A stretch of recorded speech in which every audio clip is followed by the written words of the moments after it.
Welcome to a single sip epilogue where we will not be playing a game. Instead, we will be talking about a game we just finished playing, the game being Thousand Year Old Vampire. Hello, I'm Ian, and I am no longer a vampire because I turned to dust. Vampire? Well, Cuddy was. Okay. And then Francois Sloot. In that case, I am Morgan, and I am no longer a mother ghost, or a angry landlord, or a earl vampire, or a living sentient pile of sewage, filth, and garbage. You took on a good few roles there. There was a few, yeah. I tried to get you to take someone, but you didn't seem interested in it. So I thought I was my main character. it's good. No, it's good. It's consistent. It's consistent. Do you have any questions for me? Yeah, what was it like being the GM of a solo role-playing game experience? I felt a little bit unnecessary. It's always nice bouncing ideas off of other people. It makes it a lot easier for me to progress with ideas, and I think we were having a good time of giving each other space and kind of being opening to that. In terms of prep work, running a one player solo RPG is much easier because someone's already done the prep work for you, which is great. If you're interested in trying like collaborative storytelling, and you don't have a bunch of people to do things with, and you don't have the time to invest in like a rule system and a module and learning the module and like trying to figure out how to run it, I think doing a solo RPG as like a first time thing could be a good taste. I mean, it's a very different beast. How did you feel from the player perspective? I had fun. I felt like it was very tailored to me. Like, Right. I get all the spotlight, which is fun. Yeah, at a table with 4 other people, you got to share. And yeah, for sure. Yeah, and that's a big part of being a DM is like being able to give everybody time to speak and make sure that everyone's experiencing things, no one's being forgotten. I just want to say that I really appreciated your historical knowledge on a lot of these things. I think that really brought the scene to life, the setting to life. I really appreciate that we did all of these episodes before posting any of them. So you didn't have an opportunity to see comments correcting me on all the mistakes. No, whatever you tell me, I believe is the truth. Yeah, it's great. Yeah, no, I wish we hadn't gone to France because that's not one of my specialty areas. But I think I managed okay. Yeah. I could have done a little bit more research in between recording sessions. That might have been useful. It might not have been. I think being flexible is important in any kind of storytelling process, and you can't let getting stuck in details keep you from moving forward in the moment. Mm-hmm. Anyway. Not that doing research between sessions would be doing that. So, were there other ways that the game was tailored towards you, or was it just that you were in the spotlight? I love being in the spotlight. I love that I get to roll all the dice. I didn't share that at all. Yeah, I don't think I rolled them once, which is fine by me. Now, regarding the game, did you like how it was structured? Do you think it's... Yeah, well, kind of as you described when you were chatting before doing this game, you can end your story a lot quicker than we did. We did a lot of good prompts, partially because of my great dice rolling, but things worked out really well. This is a 7-part series, 8 parts. I think it's 8 parts. Yeah. It flowed really well, and we got a nice narrative out of it. Yeah, I mean we're stuck in around prompt 40 at the latest, and they go up to much higher than that, to 100s. Really? Wow. There's so much we didn't see. Okay, they had 80. And it gets to the point where the prompts are just telling you the game's over. This is the ending that you got of the various different endings. Mm-hmm. And so we didn't do that. Your character got to a point where they had lost so much that they just kind of disappeared, and we had the prompt lead to that. If you'd run out of resources in Egypt, maybe you would have been captured and studied for the end of time. Yeah. Being used to turn someone else immortal. Maybe you would have, been caught out in a war. There's a lot of different things that you can do, and I think the prompts are well written as prompts, to get you to start thinking, to give you just enough like little pieces that you can put together to make an image that is good enough to keep the story going. Yeah, we were flexible at times, which I appreciate. Yeah, and there's definitely, if we went through our notes, there's a lot of loose ends probably that we just completely dropped, and there's loose ends that we toyed around with for sure. Slom, for instance, he cropped up, or it cropped up. We don't know what was going on with that thing. It happened. It hinted at a much wider world, which is good for world building. There's things going on that you don't necessarily understand, and there's the possibility that they get revealed. They don't need to be revealed. I think we had a lot of clues about Bast or Bastet and the origin of this vampire curse, this immortal blessing. We got a bit redirected at the end with the notes from other places. A little curveball there. Yeah, it's important to note that I never really had a plan for any of that, which is probably self-evident. And so it was sort of just improvisational creation. What I was kind of trying to play around with was the idea that you mentioned cats when you were designing a character, because you made Cuddy completely without any real comments from me for the most part. There might have been a little bit of like, oh, I was thinking about doing plumbing in this time period, and I was like, okay, that makes sense. This is a time period where people are living in cities more. Sure. You set my expectations of like, don't aim to be a 100-year-old plumber vampire. Yeah. You don't want to go into the game being a normal person, because the game is about you not becoming a normal person anymore, losing your humanity. That would be the best way to put it. And it was hard to play that at the end, like Cuddy losing memories so quickly.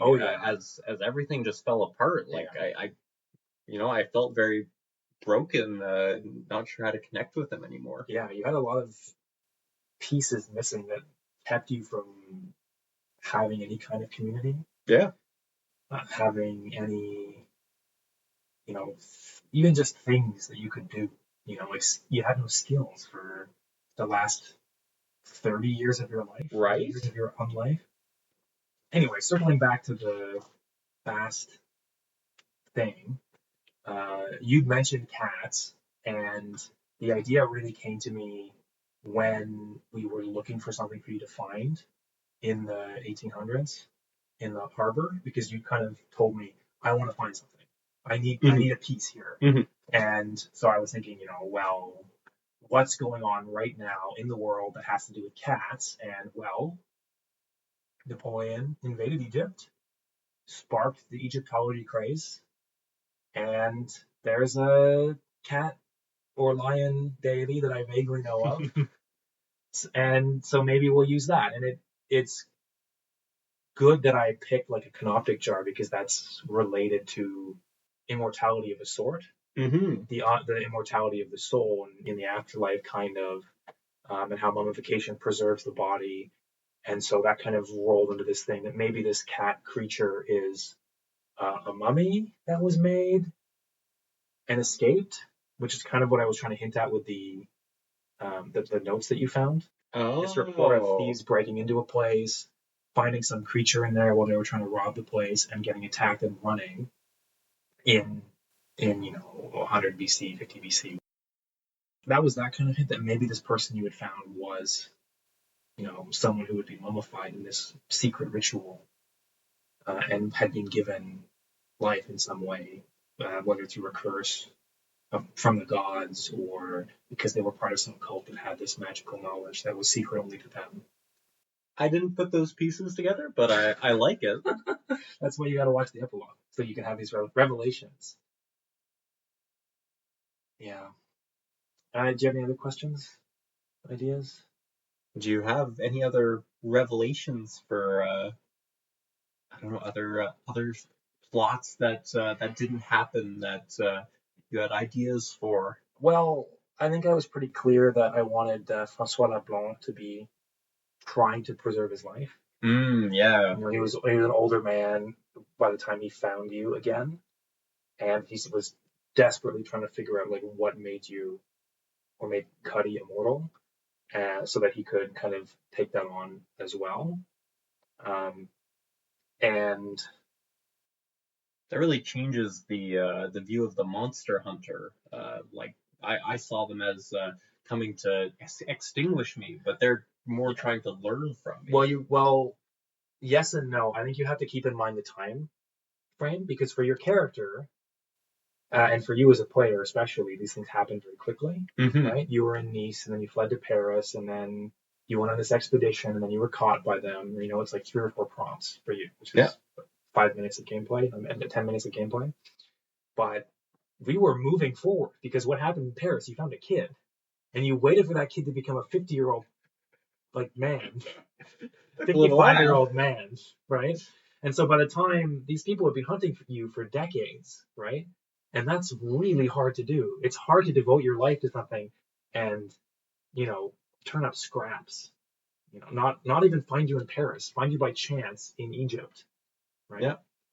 And this person had devoted his life to ending evil, evil beings like Cuddy, who had killed for no reason many times. Yep. The whole business on killing people in London. Farm rot. I gotta farm it. And, you know, after spending 50 years of your life, 60 years of your life trying to find these beings, these immoral beings that are doing so much evil in the world, and you watch your strength wither away, you watch your mental acuity wither away, you know, the opportunity to continue that crusade, you know, decade after decade after decade, so that you can play on even terms with these beings that you've never been able to be on even terms with for your whole life, right? Rather than face that void of death with your mission unfulfilled. It's a very tempting idea for someone. And I think that's what I was trying to convey, however clumsily.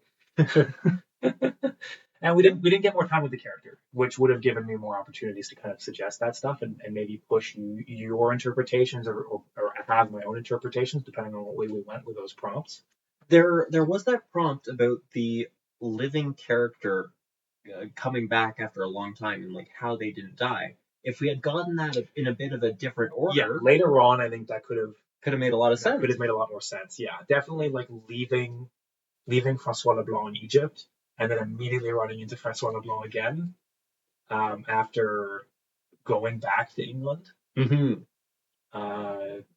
Didn't make a ton of sense because there was an intermediary there which got you like trapped by Francois, I think, something like that. Well, the Jericho, Jericho, robotic man. Which I loved how you played him.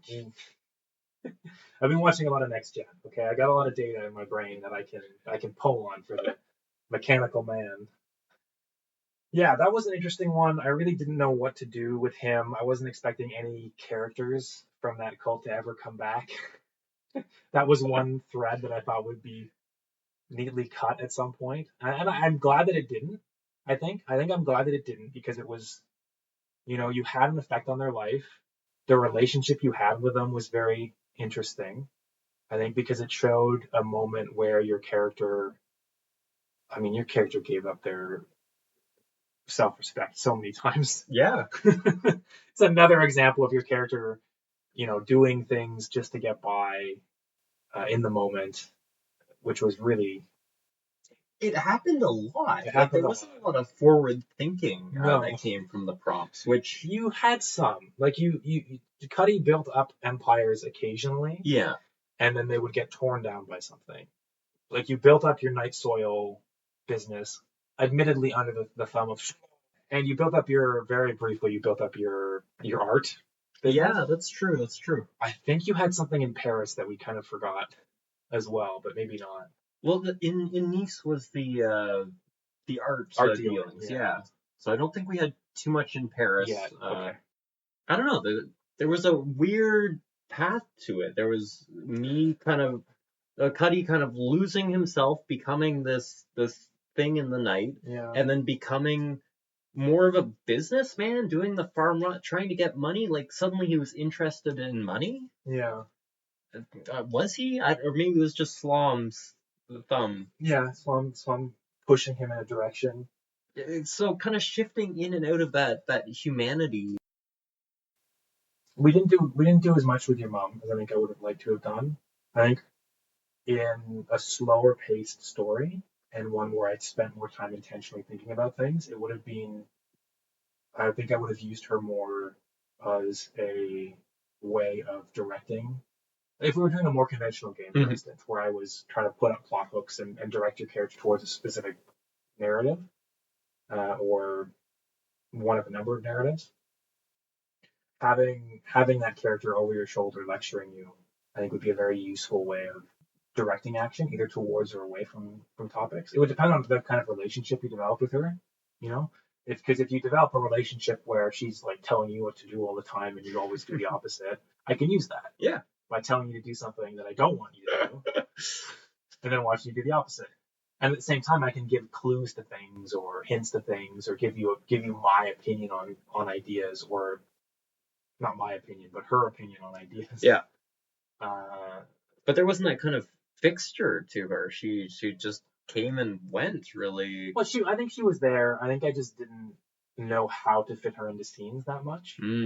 We could, especially when we're zooming in, having to come up with one character's personality and goals in a scene on the fly can be very difficult. Sometimes I had to do that for multiple characters. There was a brief 3-character scuffle when the Earl rescued you, for example. Or when there was Slom in the Earl, when I went in there and murdered Slom. Oh my gosh, yes. Having the Earl and Slom briefly. Really putting the stress on yelling at each other. Yeah, that's your acting. Well, yeah, it's good to push boundaries, I think. But imagine, you're being tortured by Francois. I'm having to describe the scene, describe the torture, think of his actions in relation to what you're saying. And in the meantime, your mom's like, "Oh, I knew you'd get captured. You're always so clumsy. You're never thinking things ahead." It doesn't. It's too much to come up with, for one thing. Yeah. And it just gets in the way of the scene, too. It would have really slowed it down, but it would have been hilarious. It would have been funnier. Especially that scene, which was quite tense and grim. Yeah. To have her lecturing. I told you, Cuddy! In hindsight, it would have been fun, because I needed a way for the scene to end where you weren't captured. Because the prompt didn't say you were captured. And so I had Gregorius or Demetrius come in with some people and rescue you, which was fine. It got the scene over. It got you into a position where we could keep rolling the dice.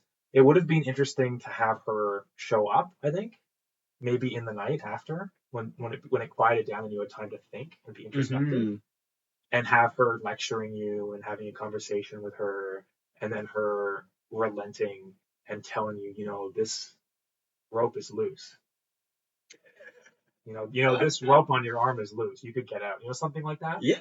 So I'm like, oh, there's a sharp rock here that you can't see, but you could cut through this rope if you really wanted to. Some little gift like that. I kind of think that's something that we could, as we build our rapport and whatnot, that's something that could come from it. The comfortable... My rapport with your rapport, or your mama and Cuddy? I was talking you and me. Yeah, for sure. And... yeah. It's tricky because the nature of improv is that we can't communicate with each other ideas. We just have to launch into things. And whatever happens, happens. And we have to keep building on each other's ideas. Yep. And so that idea didn't come to me in the moment. And that's okay. That's the nature of the medium. We're not writing a play. We're not writing a comedy sketch. Yep. We're doing this live real reaction thing, and that's going to have certain issues. And I think as we practice, like you said, we will get better, and maybe I'll be able to do 3 characters talking at once while I sit quietly. Yeah, while you sit quietly in the corner, not contributing. Guess I also like hearing myself talk.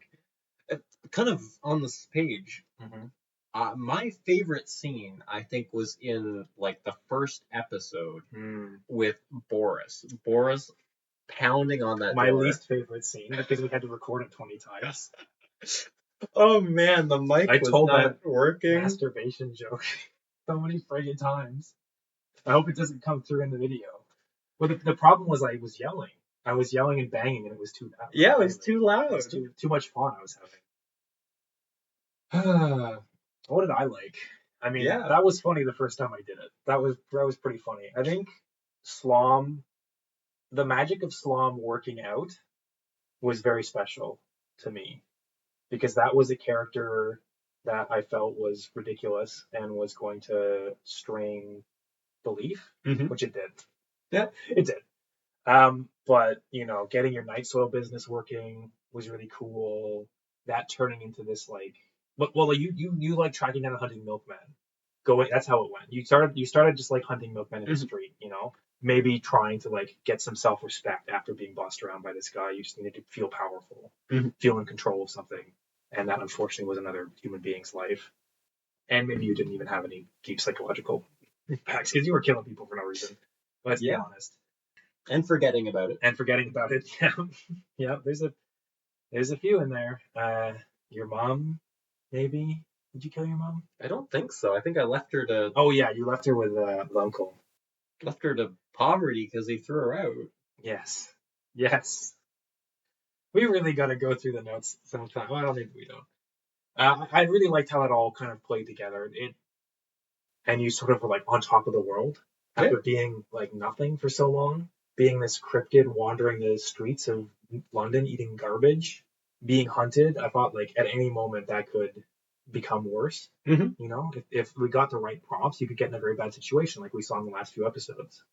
You got captured twice in 3 or 4 prompts. Yeah. Which is unfortunate for you or for Cuddy. Yeah. What else was good? I liked that instance where I only had ashamed as my skill. Like that was an order that I kind of wandered into, and I killed that woman who reminded me of my mother. I think. Yeah. In Paris, I think. I think that was a pretty interesting scene and something that this game allows. Like sometimes you create a skill, it forces you to, and you don't totally know when you're going to use it, and then maybe you had a certain situation in mind and you have to use it in a completely horrible situation. It's a great example of how limitations can help with interesting storytelling. You have one thing that you can do. When that prompt comes up, that's the only thing you can use it for. You've got to make it make sense. And sometimes it's bloodthirsty. All I can do is kill. Sometimes it's ashamed. And how you interpret that is can lead to some cool outcome. Yeah. All right. I don't have any other comments unless you want to go over thorns. No, I am great. I don't really feel like I have much in the way of thorns. There's like general working through problems stuff just because it's a first recording. First time recording an RPG, first time using recording software. We're trying to get comfortable with it. It's the first time we played a solo RPG. I think I could have done better to review rules between sessions, maybe. We didn't get all the rules quite right, but I'm not.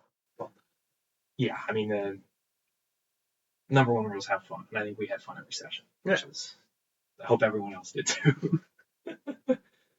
If not, why are you listening to this? Anyway, thank you very much for listening. I sincerely do hope you had fun. I hope, Ian, you had fun too. I did. Good. I had fun. We'll see what the future holds, but for now, we say farewell. Farewell. Until next time.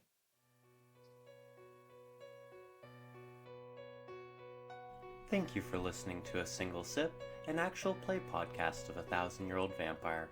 For more world-building content, check out gnomishnotions.blogspot.com.